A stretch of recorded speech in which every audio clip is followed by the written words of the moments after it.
আমি মেঘলা দিনে আরাম মতো না ঘুমিয়ে রুটিন মাফিক কাজ কিন্তু করে নিলাম। তাহলে কিভাবে করে নিলাম দেখতে থাকেন পুরো ভিডিওটাই। এই তো এখানে চাও হয়ে গিয়েছে। আর এই যে সকালবেলায় জানালাটা খুলে দিচ্ছি, জানালাটা খুলে দেওয়ার সঙ্গে সঙ্গেই এমন জোরে বাতাস এসে লাগছিল আর গরমের ভিতরে এত আরাম লাগছিল। আমি সকালে ব্রেকফাস্ট করে সেই জানালাগুলো খুলছিলাম, তারপরে এমন জোরে বাতাস, ওই দেখেন ফুল গাছগুলো কি সুন্দর করে নড়ছিল। আর আমারও যে এত আরাম লাগছিল তা বলার কিছু নাই, খুবই আরাম লাগছিল। হ্যালো ফ্রেন্ডস, গুড মর্নিং, নমস্কার সবাইকে। কেমন আছেন সবাই? আশা করি ভগবানের কৃপায় ভালোই আছেন।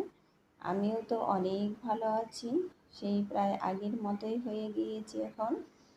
আপনাদের ভালোবাসা আশীর্বাদে অনেকটাই ভালো আছি। এই যেখানে ফুল গাছ আছে কয়েকটা, এই ফুল গাছে একদিন জল না দিলেই কিন্তু একদম শুকিয়ে চৌচির হয়ে থাকে। এই জন্য সকালবেলায় যে জল দিয়ে নিলে গাছগুলো একদমই তরতাজা থাকে। আর মাঝে মধ্যেই কিন্তু আমি এখানে এসে দাঁড়াই, রান্না বান্না করি আর এখানে দাঁড়াই। এত ভালো লাগে এইরকম বাতাসে। দেখেন কত সুন্দর দোল খাচ্ছে এই ফুল গাছগুলো, একদম দক্ষিণা বাতাস। আর ওই যে ওইটা হলো মিষ্টি আলু গাছ, একদম সুন্দর দেখা যায় মিষ্টি আলু গাছের পাতাগুলো। এখানে কিন্তু সুন্দর দেখার জন্য এই গাছটা লাগানো হয়েছে। আর বাইরের ওয়েদার তো একদমই বৃষ্টি, আকাশে তো মেঘ আর মেঘ, মনে হয় মেঘ সরে দেখে না আকাশ থেকে, এরকম অবস্থা। তারপরে ভাবলাম যে এই ওয়ারড্রপটা একটু পরিষ্কার করে নিই, কারণ কাজের গোয়াটা তো পরিষ্কার না বলে দিলে আর পরিষ্কার করবে না। তাদের মতো তারা শুধু তাড়াতাড়ি করে ঘর ঝাড়ু দিয়ে, ঘর মুছে, থালা বাসন ধুয়ে, কাপড় চোপড় ধুয়ে অমনি চলে যায়। এগুলো না বলে দিলে কিন্তু তারা করবেই না একদমই। তাই আমি ভাবলাম আমার যখন সময় আছে তাহলে আমি একটু এই কাজগুলো করে নিই। আর এগুলোতে যে এত ময়লা করতে পারে তা বলার কিছু নেই। এই চারতলায় যে ময়লাগুলো কোথা থেকে আসে, এত ময়লা, এত ধুলাবালি, এই সবটা গাছে একদমই নোংরা হয়ে গিয়েছে। ওই দেখেন অনেকটাই ময়লা, এখান তো ময়লা বোঝা যাচ্ছে না কিন্তু প্রচুর ময়লা পড়েছিল।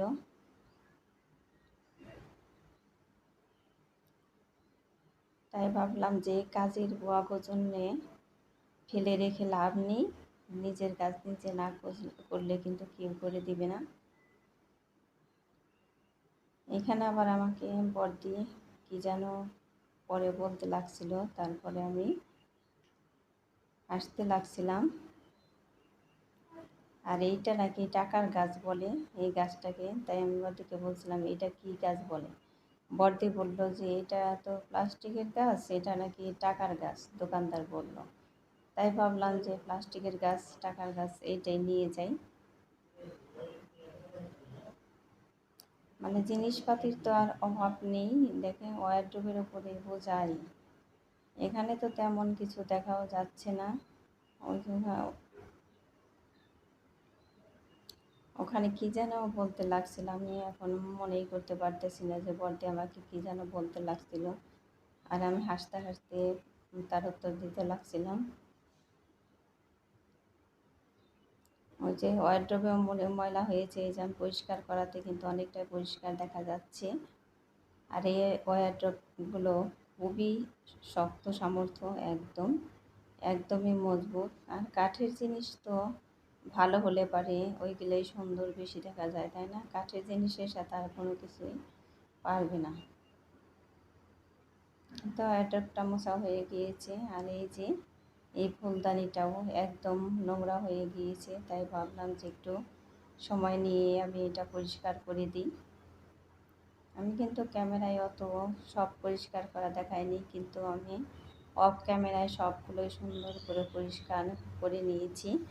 ক্যামেরায় একটু হালকা হালকাভাবে পরিষ্কার করা দেখাইছি। প্রত্যেকটা ফুলই কিন্তু আমি ভালোভাবে পরিষ্কার করে নিয়েছি। ফুল আর পাতাগুলো সবগুলোই আমি ভালো করে পরিষ্কার করে নিয়েছি। আর এই ফুলটি অনেক সুন্দর। ফুলটি তো পরদি একটা একটা স্টিক মানে বেছে বেছে সুন্দর সুন্দর দেখেই কিনে এনেছে।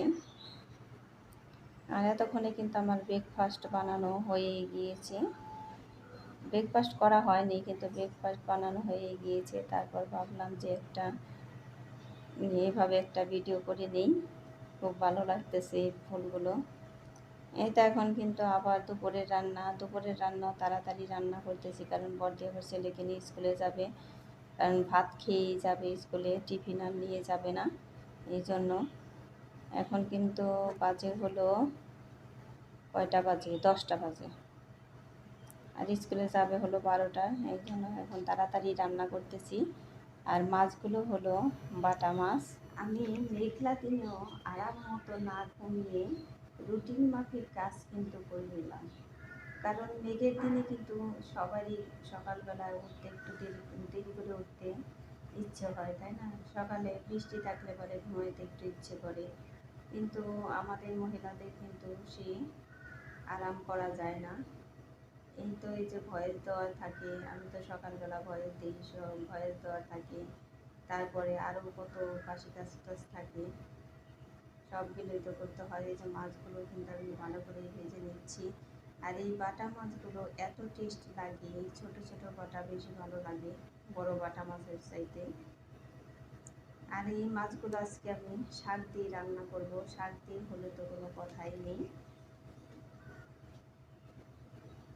আর চারদিকে বৃষ্টি আর বৃষ্টি, বাইরে এই বৃষ্টিতে তো মেয়ে স্কুলে যায়। যাই হোক, একটু তো ভিজে, তাই না? চারদিকে জামা কাপড় তো ভিজেই যায়, শুধু মাথাটাই বাঁচে বৃষ্টিতে। ওই ছাতাও ভিজে যায়, ছাতা নিয়ে ওই স্কুলে মানে এই করে রাখতে হয়, ছড়িয়ে দিতে হয়। আবার যখন আসে তখনও বৃষ্টি থাকে, তখনও একটু ভিজে ভিজেই বাড়িতে আসে। স্কুলটির সবাই মানে দিয়ে দিতে হয়, তা না হলে তো ঘামের গন্ধ, তারপর তিলা পরে যাবে এরকম। এই তো এই যে কালো জিরে সোমবার দিয়ে দিলাম। এগুলো হলো পুঁইশাকের ডাঁটা, বেগুন, ধুন্দুল, এগুলো একটু ভেজে নিব। তারপর বেটে রাখা যে দিয়ে দিলাম, লবণ হলুদ দিয়ে দিলাম। বেটে রাখা যে কাঁচামরিচ, এই শাকের তরকারিতে কিন্তু কাঁচামরিচ বেটে না দিলে পরে টেস্ট উঠবে না। আর শুকনা মরিচের গুঁড়া দিতে হয় না। কাঁচামরিচের ঝালটা তো এই তরকারিতে খুবই টেস্ট লাগে। আর একটু ঝাল ঝাল না হলে কিন্তু এই তরকারি বেশি টেস্ট লাগে না। একটু ঝাল পরিমাণ মতো ঝোল দিয়ে দিলাম। আর একটু দিয়ে দিব, ওইটা দেখাইনি। আর এদিকেও কিন্তু কড়াই বসিয়ে দিয়েছি। এদিকে আবার এই যে কচুরলতি যে ভাত দিয়ে রেখেছি, ওইগুলো রান্না করব। তার জন্য যে পেঁয়াজ রসুন এগুলো দিয়ে দিলাম কালো জিরে সোমবার দিয়ে। আজকে কিন্তু কালো জিরে সোমবারে দিয়ে রান্না, কারণ শাকের তরকারিতেও কালো জিরে দিতে হয়, আর এই কচুরলতিতেও কালো জিরে না দিলে হয় না, সেন্টটা ভালো আসবে না। আর এইগুলো তো খুবই ভালো লেগেছিল, বর্তার মুখে রুচি নেই। এই কচুরলতি দিয়েই তো অনেকগুলো ভাত খেয়েছি। বললো যে আজকে তো আমার খুবই ভালো লাগতেছে, রান্নাটা খুবই টেস্ট হয়েছিল। আর পেঁয়াজ রসুনের সেন্টটাও খুব ভালো আসতেছে।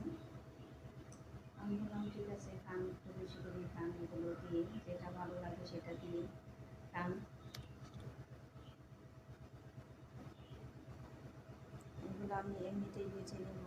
আর এই যে তরকারির চাল কিন্তু অর্ধেক হয়ে গিয়েছে, এখন মাছগুলো দিয়ে দিলাম।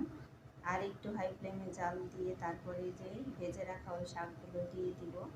শাক হলো আজকে পুঁই শাক আর হলো মিষ্টি আলুর পাতা। এই তরকারিটাও তরকারিতে শাক একদমই কম হয়েছে।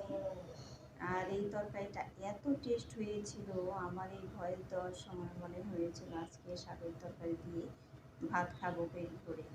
কিন্তু এখন ইচ্ছে করলেও তো পাওয়া যাবে না, আবার রান্না করবো তারপর, তাই না? ইচ্ছে করলেও তো আর সব সময় সব কিছু পাওয়া যায় না। কিন্তু দেখবেন যে ভালো তরকারি মানে নিজের পছন্দের তরকারি হলে পরে এডিট করার সময়, ভয়েস দেওয়ার সময় এত খেতে ইচ্ছে করে, আমার তো মানে খুবই ইচ্ছে করে। এখন আপনাদের বেলায় কি হয় তা তো জানি না, আমার খুবই খেতে ইচ্ছে করে। ওই যে ওদিকে চুলায় আবার চা বসিয়ে দিলাম। আমরা কিন্তু এই 11টা সাড়ে 11টা এই সময় চা খেয়ে নিই।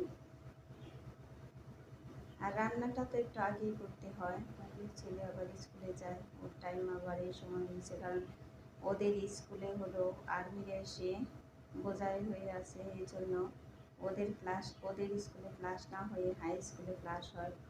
প্রাইমারি স্কুলে সব আর্মিরা এসে ভরে আছে। এই তো চার মধ্যে কিন্তু পরিমাণ মতো এই যে মিশ্রিও দিয়ে দিলাম, আর পাউডার দুধ দিয়ে চা হবে। আমার কিন্তু গরুর দুধের চেয়ে পাউডার দুধের চাটা ভালো লাগে বেশি, কিন্তু আমি আপনি জানি দুধ চা একটু কম খাই। আর এই যে এটা হলো বড় মেয়ের জন্য, ও আবার এখন দুধ চা খাবে না, ও আবার রাতে দুধ চা খাবে, এখন শুধু রং চাটাই খাবে। এই তো দুধ চাও হয়ে গিয়েছে। এখন আমারও তো প্রচুর ক্ষুধা লেগেছে, এই জন্য আমি দুধ চাটাই খাবো। অনেক ক্ষুধা লেগেছে, কারণ সকালে একটা রুটি আমি খেয়েছি, আর রুটিও তো তেমন ভালো লাগে না খেতে। এই জন্য ভাবলাম এখন আমি দুধ চাই 1 কাপ খেয়ে নিই, তাহলে একটু পেট ভরবে।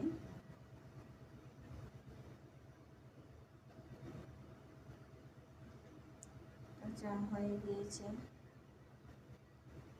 ভাতও বসিয়ে দিয়েছি। এখন কিন্তু একদম চাটা ঠান্ডা হতে হতে আমি ভাবলাম যে এই চুলাটা পরিষ্কার করেই নিই, কারণ এখন শুধু চুলায় ভাত, চুলা পরিষ্কার করতে, আর চুলাও অত বেশি অপরিষ্কারও নেই, এই জন্য পরিষ্কার করতে আমার বেশি সময় লাগবে না, এর সাথে সাথে এই চুলা পরিষ্কার করেই যায়। আর এই যে এই পাশের চুলায় আবার চা করছিল, চা করে একদম মানে চুলার চারপাশ খাবল হয়ে গিয়েছিল, তাই সব উঠায় ধুয়ে নিয়েছি। আর চা করলে এমন অবস্থা, চা উতরাইতে কিন্তু একদমই সময় লাগে না।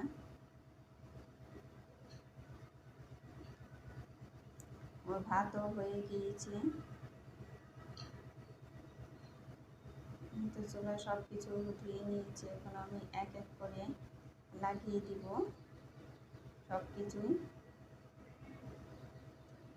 আর বন্ধুরা, আমার ভিডিওটি ভালো লাগলে একটা সাবস্ক্রাইব করে পাশে থাকা বেল আইকনে ক্লিক করে দিবেন, তাই নোটিফিকেশন চলে যাবে সবার আগে আপনার কাছে। আর বন্ধুরা, আমার ভিডিওটি ভালো লাগলে লাইক কমেন্ট শেয়ার করে দিবেন। লাইক করতে কিন্তু ভুলবেন না, অনেকেই আছেন লাইক করতে কিন্তু একদমই ভুলে যান। আর বন্ধুরা, ভিডিওটি তো পুরাটাই দেখে নিয়েছেন, আর যেটুকু আছে বাকি এটুকু দেখে নেবেন।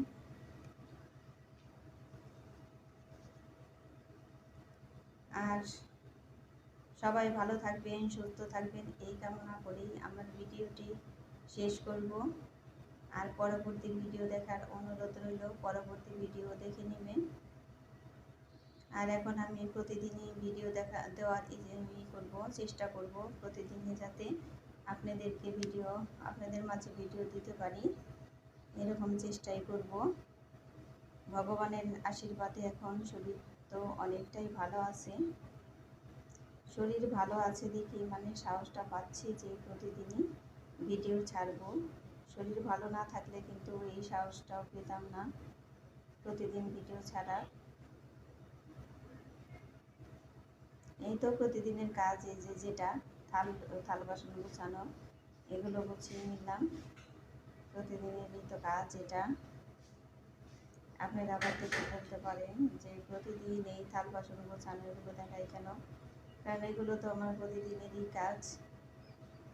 এই দেখেন কত সুন্দর, এই যে শাকের তরকারি দেখেই খেতে ইচ্ছে করছে।